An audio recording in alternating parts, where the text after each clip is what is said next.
What was he like as a performer?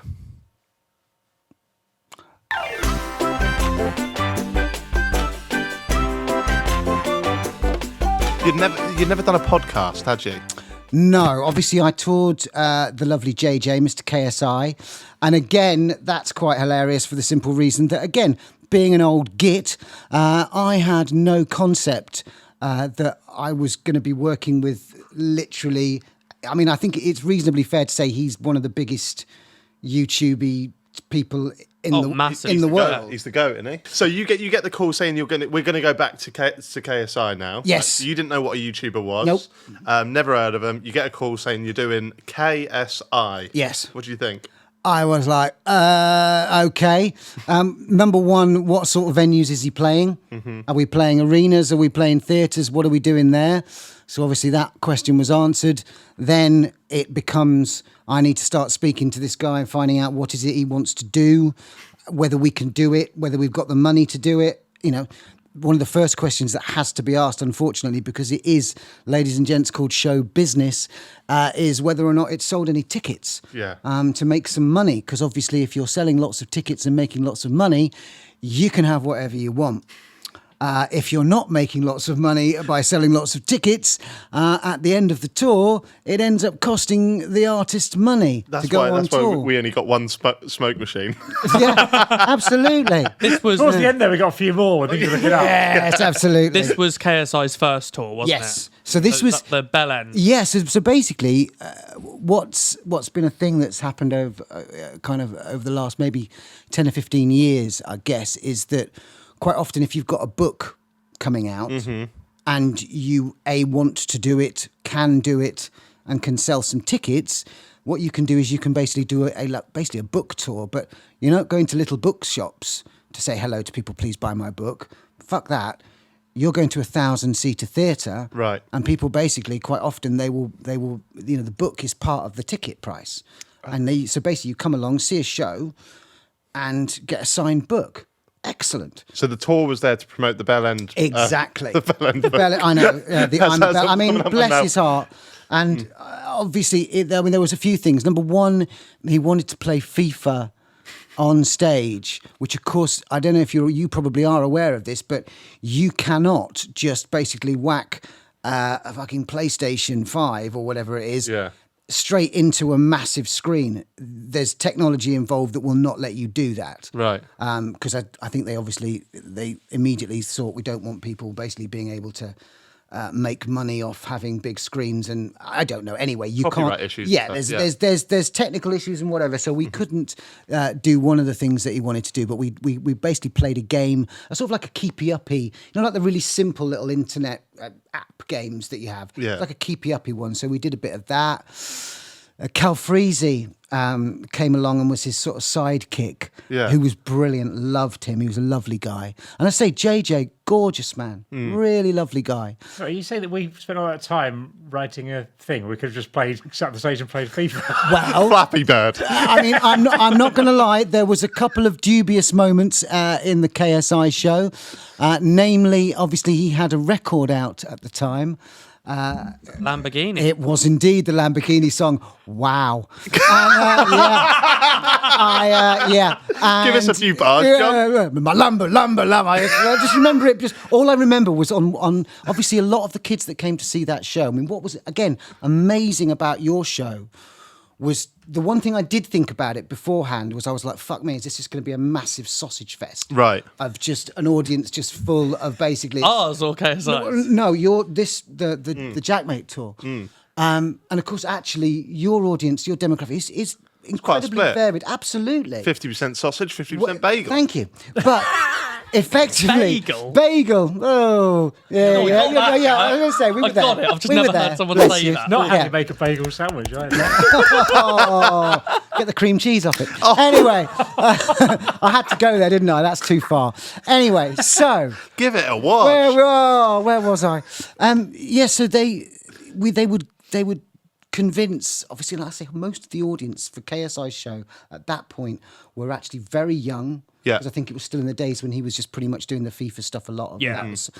And I don't think a lot of them had been out of their bedroom very much ever. So there was some quite sort of reserved, and then obviously at various points we would get people up on stage. And one of the things that we got them to do was we'd get people to come up, and I think we got 3 or 4 of them, and we would make them sing said song, and then the audience would get to choose who they thought was the best. And we had this one young girl come up, and oh, God love her. To have the balls to come up on stage, and I would be the first to say, anybody ever that gets on a stage in front of an audience and does, and performs in whatever way, should be applauded. Because the balls to do that, because most of you fucking wouldn't. Yeah. So the fact that they might be utterly shit, that ain't the point. No, but it's that thing. That's not the point. And we've all seen stuff and gone, oh God, that's terrible. And you shouldn't do that. But actually, do you know what? They had the balls to get up and do it. Yeah. So do you know what? Why not? And this girl came up, and I swear I was actually quite scared. Because she was just screaming Lamborghini, obviously we'd given her a microphone, and she was just sort of on the stage, and there's lots of sort of hair going everywhere, and just screaming, Lamborghini, Lamborghini, and I'm like, oh my God. Cal Frazee ran away scared, if I remember rightly as well, and JJ was just crying, laughing on the stage. But we made the audience, we would get a couple of them to come up, and we did sumo wrestling. I mean, again, what they needed to do was make, because obviously in a 2 45-minute halves, they didn't do the kind of sort of audience stuff that you guys did at all. So we needed something to fill the time with. So they decided that we would get a couple of sumo wrestling costumes.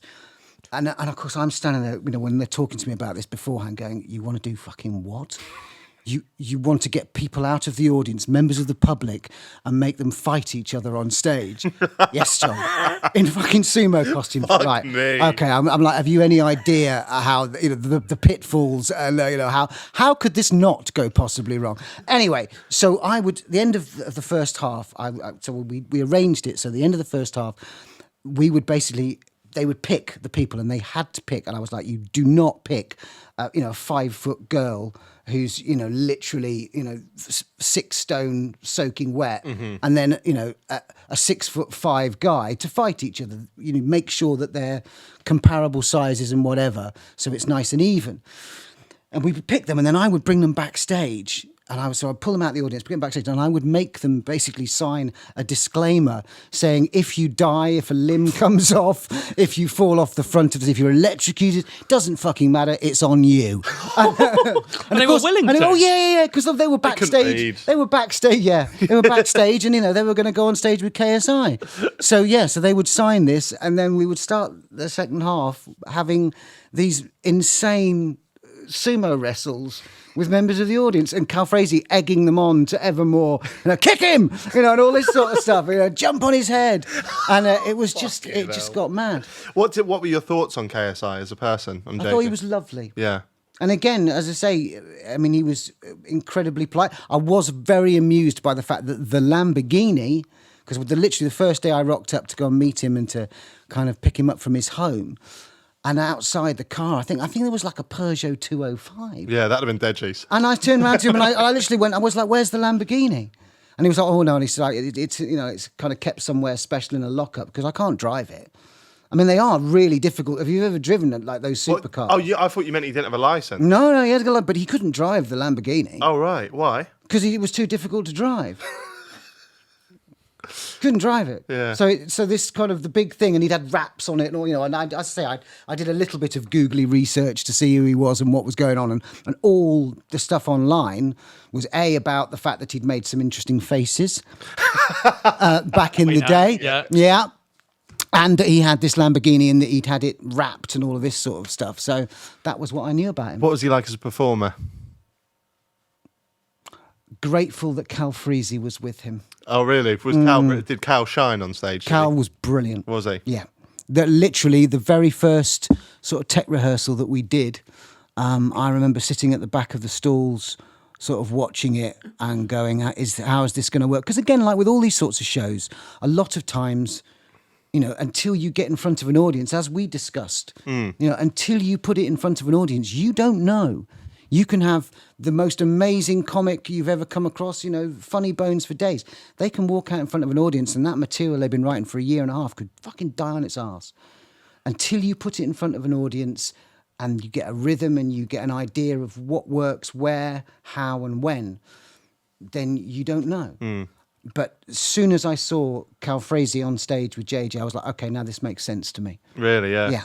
And the two of them sort of did fire, nicely between the two of them. Cal didn't freezy. Indeed. For God's sake.